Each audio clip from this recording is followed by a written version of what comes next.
के सीरीज में हम लोगों ने पिछली वीडियो में देखा था फंक्शन के टाइप्स को कि कितने तरह के फंक्शंस हैं। इस वीडियो में हम लोग ये देखेंगे कि फंक्शंस के दो टाइप्स अभी बचे हुए हैं, with argument no return and with argument with return. इस दोनों को मैं इस वीडियो में पूरा करूँगा। फिर अगली वीडियो में मैं लेकर आऊँगा कि किस तरीके से आप एक से ज़्यादा वैल्यू रिटर्न कर सकते हैं, यानी पैरामीटर के टाइप पर लेकर के एक पूरी वीडियो होगी जिसमें कि आप ये देखेंगे कि एक से ज़्यादा वैल्यू भी हम किसी फंक्शन से रिटर्न करा सकते हैं। तो पहले मैं इस दोनों टॉपिक को आज कंप्लीट करता हूँ। सबसे पहला, जिसका कि मैं सिंटेक्स भी आपको बता चुका हूँ कि विथ आर्गुमेंट नो रिटर्न। तो विथ आर्गुमेंट का मतलब हो गया कि देखिए, जब मैं फंक्शन क्रिएट करूँगा तो यहाँ पर लिखना पड़ेगा कि रिटर्न कुछ नहीं करेगा, तो इसका मतलब रिटर्न टाइप हो गया वॉइड। और हम जैसे मान लीजिए वैल्यू लेकर के जाएं और ये टेबल जनरेट करें, टेस्ट या टेबल जो भी नाम देना है आप दे सकते हैं, और आर्गुमेंट ये ले करके जाएगा। तो इंट टाइप का हमने एक पास कर दिया पैरामीटर कि एक आर्गुमेंट मेरा होगा जो कि इंटीजर टाइप का होगा, लेकिन ये रिटर्न कुछ भी नहीं करेगा। तो इस मेन के अंदर आकर के अब सबसे पहले तो एक वैल्यू हम ले लेते हैं, इनपुट n मान लीजिए हमने लिया।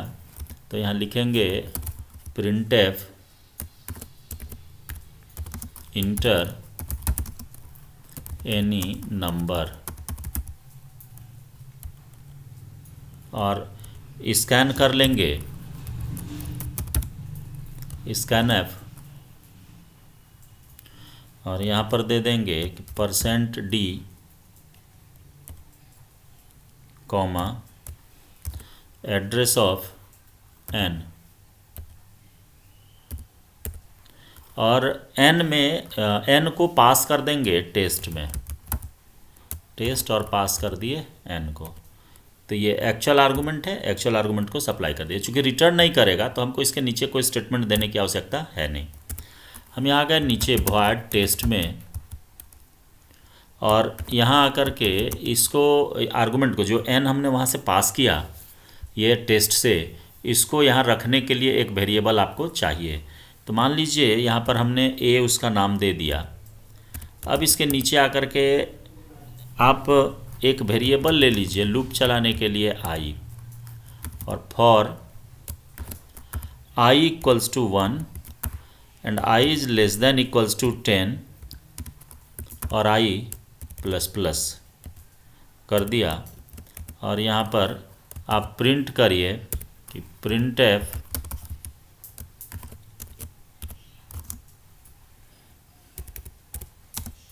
और यहाँ %d।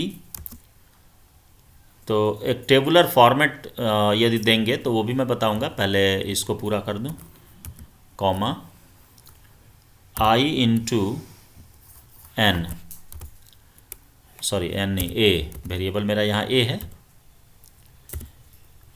अब इसके बाद आप यहाँ पर सिर्फ रिटर्न स्टेटमेंट डाल दीजिए, रिटर्न, ताकि कंट्रोल को वापस कर दे। अब देखिए, अब आप इसको एग्जीक्यूट करिए।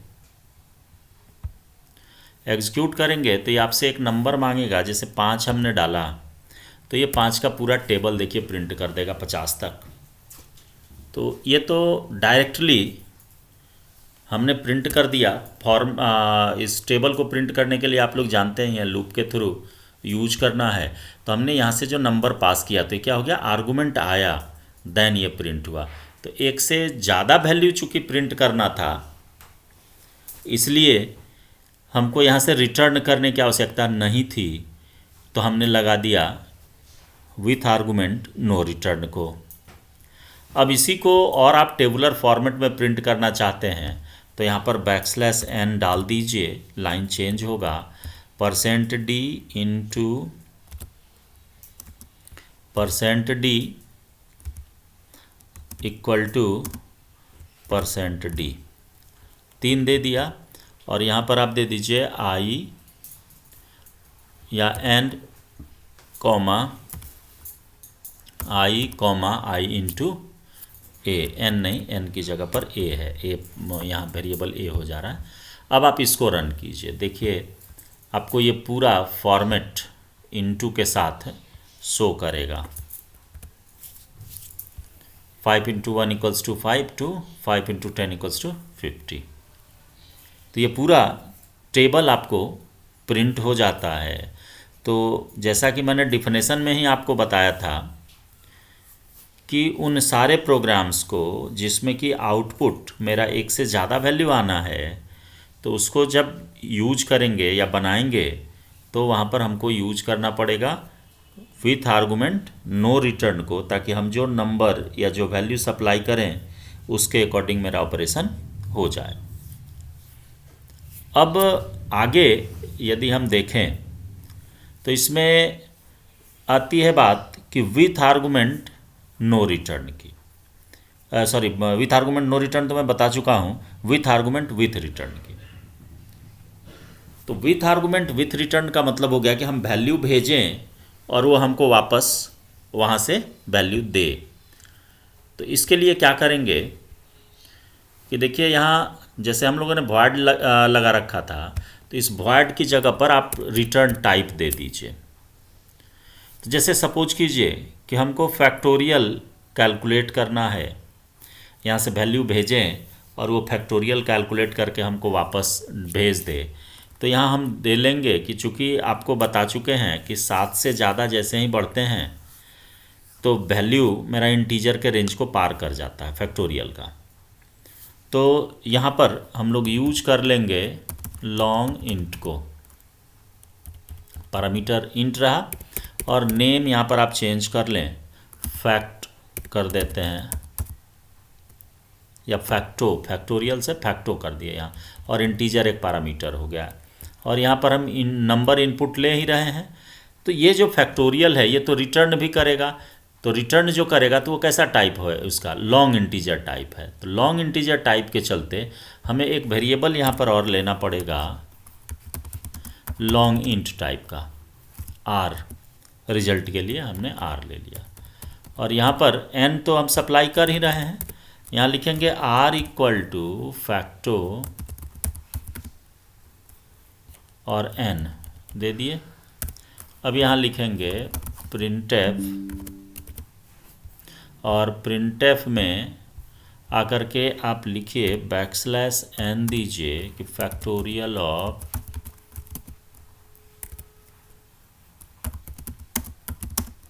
%d equal to %ld comma, और यहाँ पर हम दे देंगे कि फैक्टोरियल किसका, n का, कितना, तो आर में आकर के स्टोर हो जाएगा। यहाँ आप इसको टर्मिनेट कर दीजिए। अब देखिए इस जगह आएंगे, इसकी फंक्शन की पूरी बॉडी बनानी पड़ेगी। तो यहाँ लिखेंगे लॉन्ग इंट फैक्टो और इंट ए लिए ही हैं, और यहाँ पर आई मेरा रहेगा, आई जैसे था वैसे ही रहेगा। एक वेरिएबल और हमें चाहिए लॉन्ग इंट टाइप का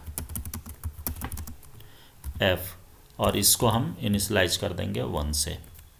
और यहाँ पर ये लूप जो चलेगा वो 1 से लेकर के a तक का चलेगा, और यहाँ प्रिंट नहीं होना है, यहाँ पर कैलकुलेट होना है। चूँकि इसका एक रिजल्ट निकलेगा, जैसे कोई भी नंबर है उसका फैक्टोरियल यदि आप निकालते हैं तो वो कोई एक ही नंबर आपको मिलता है।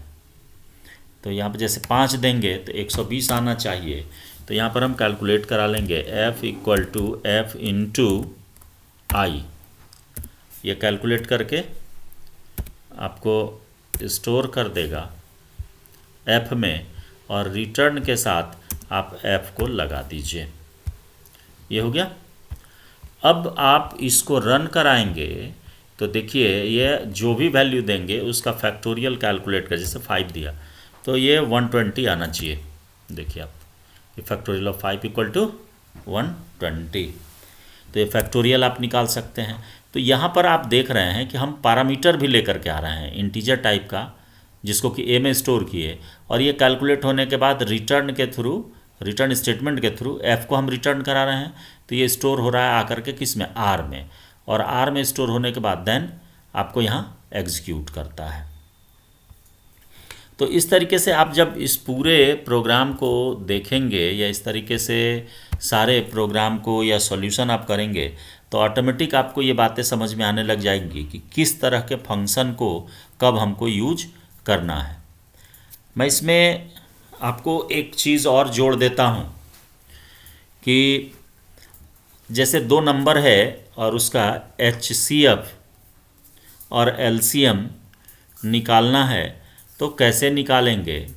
तो नॉर्मल कंसेप्ट तो आपके पास है ही, आप आसानी से उसको निकाल सकते हैं।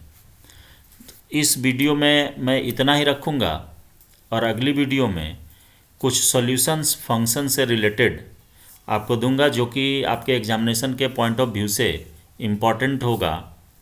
ऐसे हमने जो ये बताया आपको टाइप्स ऑफ फंक्शन, ये मोस्ट इम्पॉर्टेंट है आपके एग्जामिनेशन के पर्पस से, इसलिए इसको आपको प्रिपेयर अच्छे तरीके से करना होगा। तो मिलते हैं अगली वीडियो में नए टॉपिक के साथ।